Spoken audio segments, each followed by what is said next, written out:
আসসালামু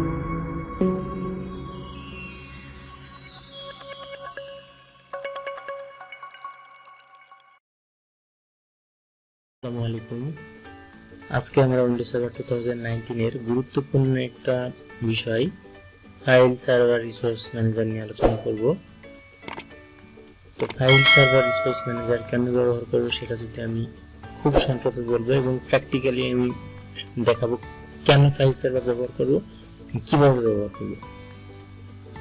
তো মনে করুন আপনি যে ইন্ডাস্ট্রিতে জব করেন সেখানে তো অ্যাজ ইউজুয়াল অনেকগুলো ইউজার বা পিসি থাকবে। সেখানে কোনো ইউজারের টেক্সট ফাইলের প্রয়োজন নেই, কিন্তু তারপরে দেখা যাচ্ছে সেই টেক্সট ফাইল তৈরি করছে। আবার কোনো ইউজারের exe ফাইল ইনস্টল করার কোনো প্রয়োজন নেই, সে ইনস্টল করছে। আবার কোনো ইউজারের ইমেজ ফাইল সেভ করার কোনো রাইট নেই, তারপরেও সে করতেছে।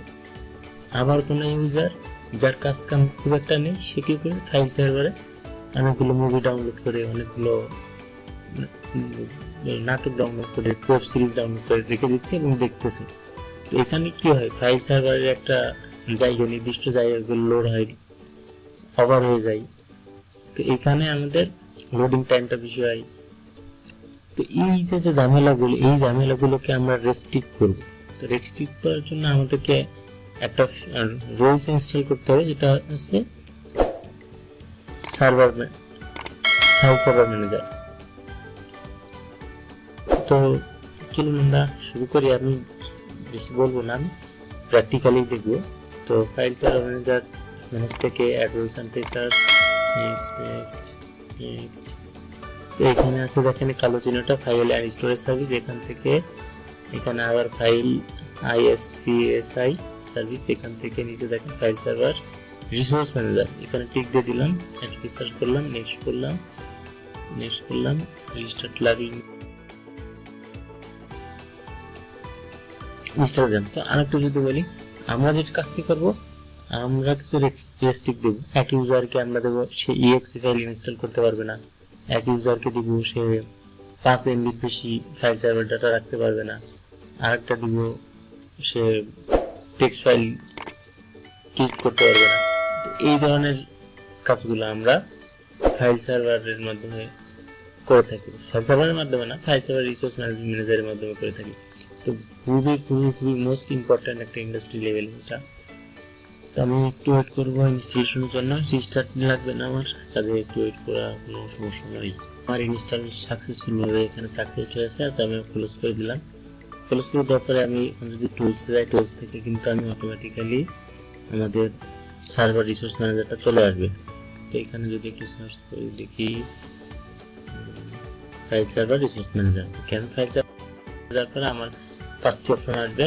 প্রথমে থাকবে কোটা ম্যানেজমেন্ট, এরপর থাকবে file scanning management, storage reports management, classification management এবং ফাইল ম্যানেজমেন্ট টাস্ক। তো আমরা প্রথমে কোটা ম্যানেজমেন্ট নিয়ে আলোচনা করব। তো কোটা ম্যানেজমেন্টের ভিতরে দুইটা জিনিস আছে, যদি দেখি, একটা হচ্ছে কোটা এবং অন্যটা হচ্ছে টেমপ্লেট। আমরা কোটা তৈরি করব, তো আমরা তার কিভাবে তৈরি হয় সেটা আমরা তার আগে আমাদের টেমপ্লেট তৈরি করতে। তো আমি এখানে কোটা টেমপ্লেট দেখি, আমি কিছু টেমপ্লেট দেখি। তো এখানে প্রথমে অনেকগুলো টেমপ্লেট তৈরি করে দেওয়া আছে, যেমন এখানে 10 GB লিমিট। তার মানে আমাদের একটা ফাইল সার্ভার থাকবে, যেই ফাইল সার্ভারে আমাদের যে ইউজার থাকবে সে 10 GB বেশি ডাটা ইউজ করতে পারবে। তার মানে যদি প্রতিদিন, আমি আগেই বললাম যে ফাইল সার্ভার ভিতরে সে যদি ডাটা রাখতে চায় তাহলে সে আনলিমিটেড ডাটা রাখতে পারতো ইউজুয়াল, যতটুকু পর্যন্ত ফাইল সার্ভার স্টোরেজ থাকে। কিন্তু আমরা এখান থেকে যদি লিমিট করে দিতে পারি, তাহলে সে, যদি আমরা 5 MB লিমিট করি, তাহলে 5 MB বেশি ফাইল সার্ভারে ডাটা রাখতে পারবে না।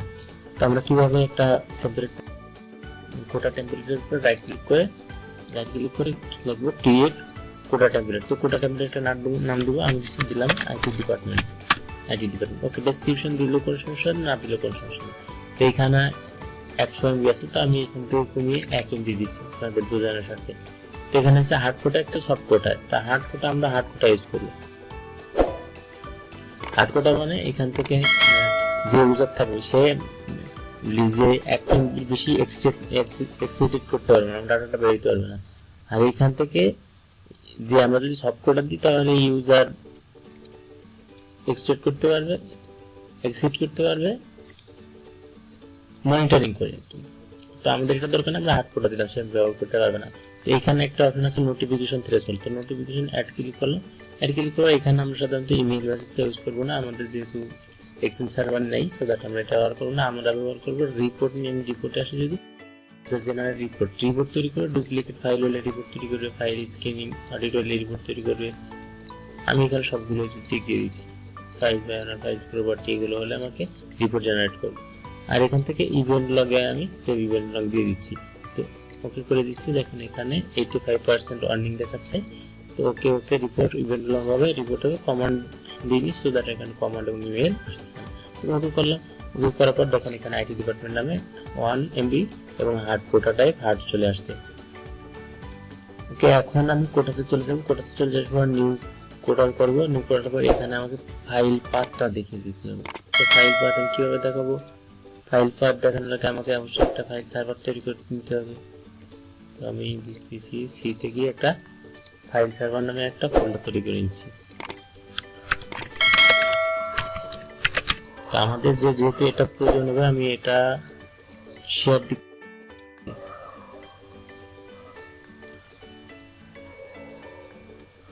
আচ্ছা, এখান থেকে শেয়ার করি, give access to specific everyone. Okay, read right. Okay. তো আমরা এখন এই পাথটা এখান থেকে দেখিয়ে দিব। এখান থেকে ব্রাউজ, এখান থেকে সি ড্রাইভ, ফাইল সার্ভার, ওকে দেখিয়ে দিলাম। এখন এখানে আছে drive properties from code template, মানে আমরা কোন লিমিটটা আমরা এর উপরে অ্যাপ্লাই করতেছি। তো আমি আইটি ডিপার্টমেন্টের জন্য যেহেতু একটা আলাদা তৈরি করছি, একদম নিজে দেখেন আইটি ডিপার্টমেন্ট, ওকে আমি এটা করে দিলাম।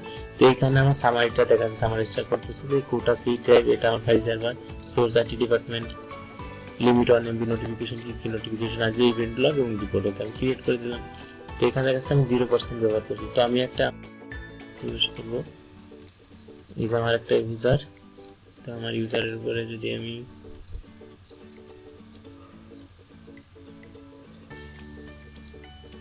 ওকে ইউজার 11, তো আমি ইউজার 11 এ প্রবেশ করব, ইউজার 11।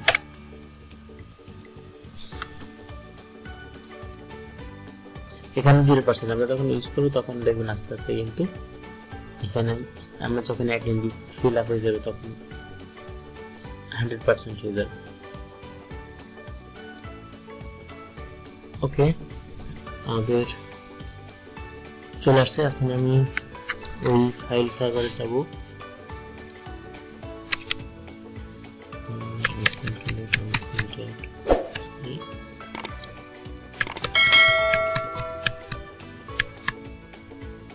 আইপিটা একটু চেক করে আসি।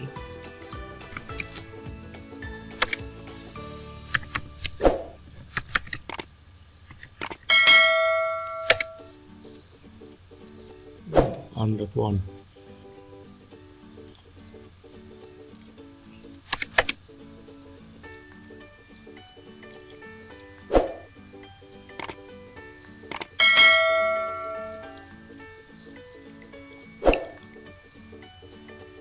ওকে, এখানে দেখেন যে ফাইল সার্ভার। তো আমি এখানে ডাটা রাখবো, কি ডাটা রাখা চাই, এখানে তো তেমন কিছু নেই, যদিও সি ড্রাইভ থেকে দেখি কিছু রাখা যায় কিনা। ঠিক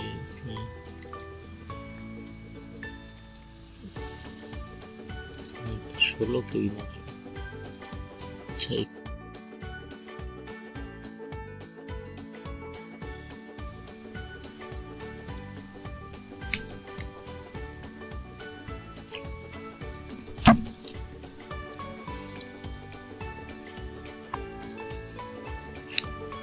দুই দশমিক 33 MB এটা দিব, চেষ্টা করে দেখি। এটা কপি করলাম, কপি করে ফাইল সার্ভারে গেলাম, ফাইল সার্ভারে গিয়ে পেস্ট করে দিলাম। এখন দেখেন এখানে 1.16 MB এর উপরে কিন্তু যাচ্ছে না, যতই ড্র্যাগ করি যাবে না। আমি যদি এখানে চলে আসি একটু,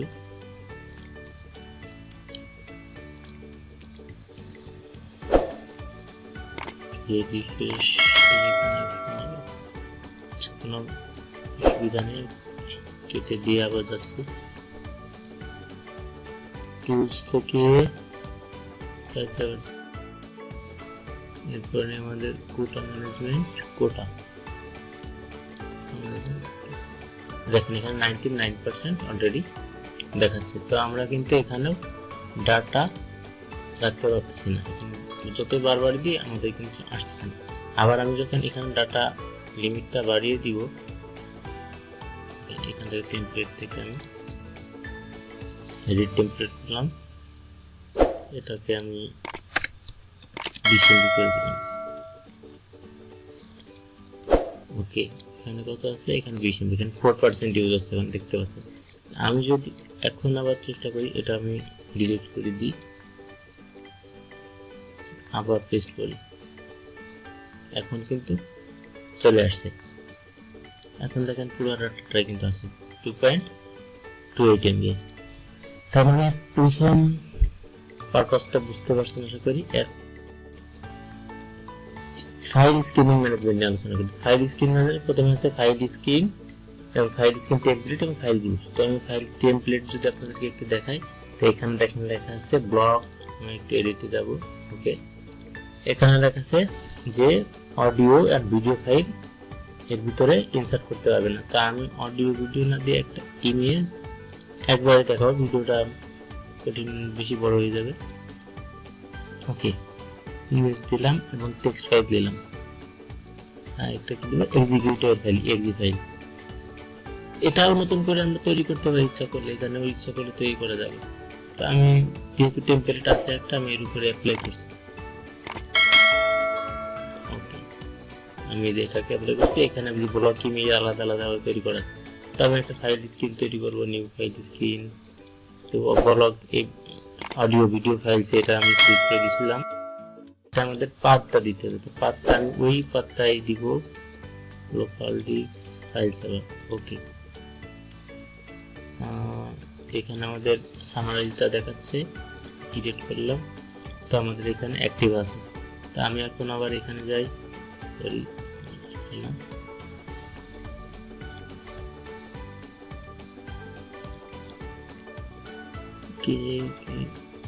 এটা ফাইল সার্ভার যাই। এর আগে আমি একটা আমার এখানে একটা টেক্সট ফাইল তৈরি করি।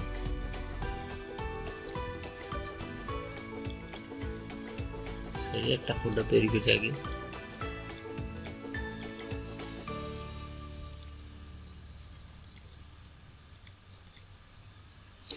ওকে, এখানে একটা টেক্সট ফাইল তৈরি করলাম, এখানে আর একটা টেক্সট নিলাম, কারণ আমি বলতেছি এখানে একটা বিটম্যাপ ইমেজ নিলাম। ওকে, আমি ডক ফাইলটাকে এডিট করব, আমি এটা লিখলাম, লেখার পরে এটাকে আমি সেভ দিব।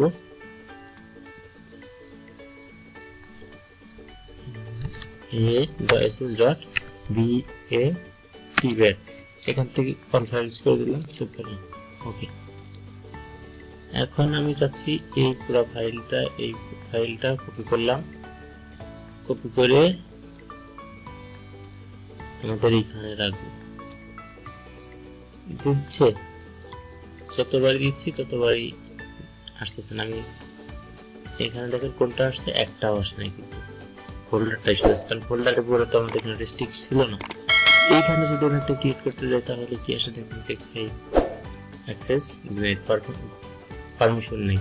তা আমি যদি একটা ইমেজ তৈরি করতে যাই, ডিজাইন, তা আমরা এই কাজগুলো কিন্তু আমাদের খুবই ইম্পর্টেন্ট। সো আমি আবার বারবার বলতেছি এবং বিস্তারিত দেখাচ্ছি। ফাইল গ্রুপস, এখানে গ্রুপস ফাইলে যেখানে এই যে কি বলে এক্সটেনশন দিয়েও আমরা করতে পারি, গ্রুপ আকারে করতে পারি একসঙ্গে। দেখা যাচ্ছে অডিও ভিডিও যতগুলো ফাইল আছে, এক্সটেনশন আছে, সবগুলো এখানে আছে। এখানে দেখা যাচ্ছে যে একটা অডিওটা শুধুমাত্র MP3 ফরম্যাট হয় না, আরো যে এখানে AVI ফরম্যাট হইতে পারে, অনেক ধরনের ফরম্যাটে হইতে পারে। তো এখানে সবগুলো, এখানে যদি আমি করি সবগুলো একসঙ্গে, আর আমি অ্যাডও করতে পারবো। এখানে ফাইল যদি অ্যাড করতে চাই, ডট আমি দিয়ে, যদি সাপোজ আমার জানা আছে এখানে নেই, ডট এ একটা অডিও ফাইল ফরম্যাট, তো আমি এখান থেকে স্পেশালি অ্যাডও করে দিতে পারবো। এখানে দেখেন এ চলে আসছে। তো তো এই ধরনের স্টিক দেওয়া যায়। আর তারপরে আছে স্টোরেজ ম্যানেজমেন্ট রিপোর্ট। তো এখানে একটা রিপোর্ট শিডিউল অনুযায়ী রিপোর্ট তৈরি করবে। রিপোর্ট তৈরি করে এখান থেকে ডুপ্লিকেট ফাইল তৈরি করতেছে কিনা, ফাইলস বাই ওনার কে ওনার, তো এইভাবে রিপোর্ট জেনারেট করবে। এটাও খুবই গুরুত্বপূর্ণ। এখানে যে ক্লাসিফিকেশন ম্যানেজমেন্ট, তো ক্লাসিফিকেশন ম্যানেজমেন্টের রুলসে যদি ক্লাসিফিকেশন প্রপার্টিতে যাই, তো আমি এখান থেকে অ্যাক্সেস ডিনাইড মেসেজ, এখান থেকে কিছু রুলস, যে আমাদের ম্যানেজমেন্টের কিছু রুলস এখান থেকে তৈরি করতে পারো। কতটুকু ফোল্ডার ইউজ হচ্ছে, ফোল্ডার ইউজেস, এইগুলো আর কি। তো এইটুকুই, আপনারা আশা করি বুঝতে পারছেন। এখন বিস্তারিত দেখাইলাম না, আর আপনারা এইগুলো একটু দেখে নেবেন।